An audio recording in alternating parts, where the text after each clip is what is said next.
Hey artists! Today I'll be working on my model Rochelle. I'll be doing a full set of wispy volume. So how I'm going to do this is use some pretty closed fans to make the wisps, and then I'm going to come back through and do a light volume underneath those in a little bit of a shorter length for my pro fans, and my handmade fans being a little bit longer. So I actually drew inspiration from Eyelash magazine. You can find them at Eyelash Magazine on Instagram. I really like drawing inspiration from other artists and then really like modifying it to suit my client's lifestyle and eye shape, of course. So today I'm going to be lessening the drama on the set that I've used for inspiration to suit my clients a little bit better and use that as a guideline. I'll be starting my set today by first applying my eye patches, of course, these guys, and then I'm going to move into priming the lashes with our Bondage primer.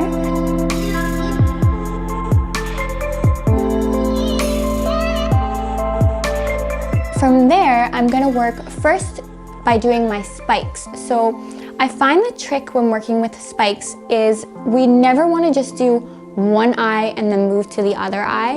We really want to work and put those spikes in first and then go back and forth. So wherever I put my first spike on my right eye, I will put it in the same place, same spike on the left eye.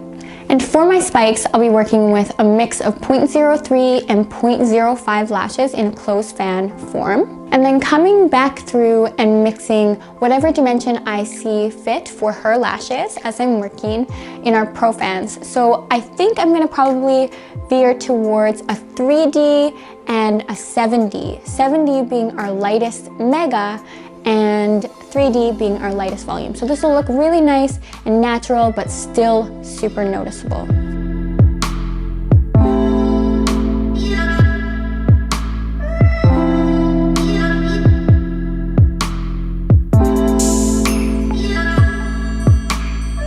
I'll also be working with our Bondage Glue today, so I just want to make sure before I begin that I shake that up really well. So I'll use our Gluberator for 5 seconds and then go ahead with my service. The last thing I'd like to mention before we begin is my tweezer choice. So I prefer using our Grippopotamus tweezer in a fine boot for making my fans, my own handmade fans. And when I work with my pro fans, I actually prefer using our gold member volume tweezer. So for picking up the pro fans, I find these are my preference, so whatever your preference is, that's awesome. But those are the tweezers that I will be working with today, as well as our gold member isolation curve tweezer.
So we're finished our set, and after every set I always use Superbonder because this makes our hold more flexible and it also cures the bond immediately without the shock factor. So you get that retention that you're looking for, but you also can tell your client that they can get their lashes wet right away.